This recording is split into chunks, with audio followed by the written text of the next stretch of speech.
has warned that Mali's capital, Bamako, could be facing an uncontroversial siege strategy. Now, he suggested that while a director took over by Al-Qaeda-linked jihadists is unlikely, but the group is tactical of suffocating Bamako by blocking crucial transport routes that may be effective. Now, the jihadist group JNIM has blocked major supply routes in southern and western Mali, preventing the flow of essential goods and fueling into the capital. Let's listen in. Les djihadistes essayent d'étouffer Bamako à travers le blocus qu'on a connu dans la région de Caille. La région de Caille qui est très très importante au point de vue stratégique mais aussi au point de vue économique, renfermant plus de 80% de la production d'or du Mali. Donc ce qui se passe aujourd'hui, c'est une stratégie d'étouffement progressif de Bamako.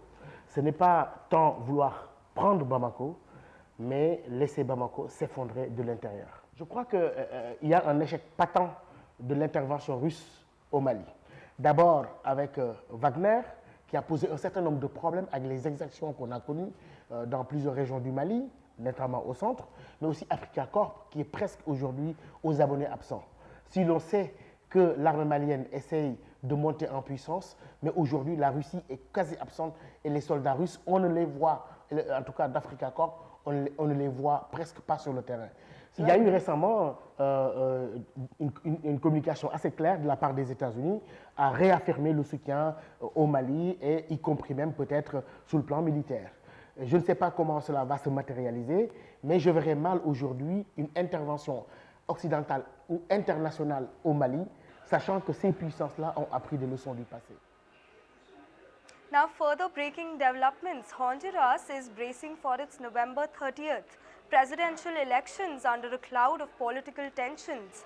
Now, with the United States closely monitoring the progress and warning against any threats to democracy, with just 2 weeks until the general elections, the Central American nation is facing a political crisis as the governing left-wing party and the opposition exchange relentless accusations of plotting an electoral fraud. Now, recent polls show a three-way technical tie among the leading candidates, and television personalities Salvador Narcella of the right-wing Liberal Party, lawyer Rixi Moncada of the governing Liberal and Foundation Party, and businessman Narci Asfoura of the National Party. Escalating accusations have marked the campaign. Asfoura claimed that President Donald Trump's Secretary of State Marco Rubio and Under Secretary Christopher Landau are closely watching the electoral process and interpreting this as a message from Washington to respect democratic principles. Now, meanwhile, Gilberto Rios, a Liberal Party in wing of attempting to sabotage elections and with the US backing. Now, Honduran citizens remain divided on the integrity of the process. Angel Aetis expressed doubts about the transparency, pointing to conflicts within the nation's electoral council. Merchant Blanca Rosa called for honesty in their vote count, declaring that the people rule. Let's listen in. Pues esperaríamos que todo se desarrolle en paz, en tranquilidad, ¿verdad? Que se respete la democracia y el voto popular. Cosas que no parecen muy probables o posibles, dado el ambiente que manejan a nivel del Consejo Nacional Electoral, con tanto conflicto, con tantos atrasos en los contratos, etcétera, ¿verdad? Pues de preocupación no, porque ya se sabe que el que va a ganar, va a ganar. Y seamos honestos, que el que gane y que se quede, va.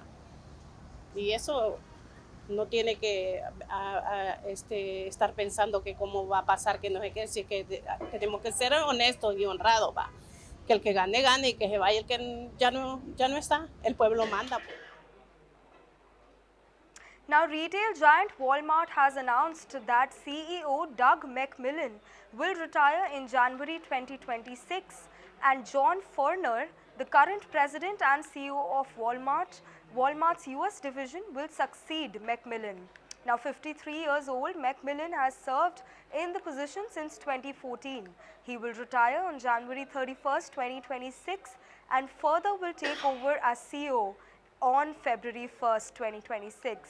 Now the announcement comes before the company is slated to release its quarterly earnings on November 20th.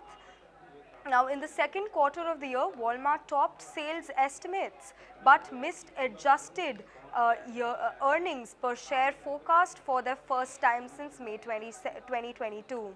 Now, Furner, who is set to start as CEO on February 1st, 2026, has also been appointed to Walmart's board of directors effectively immediate.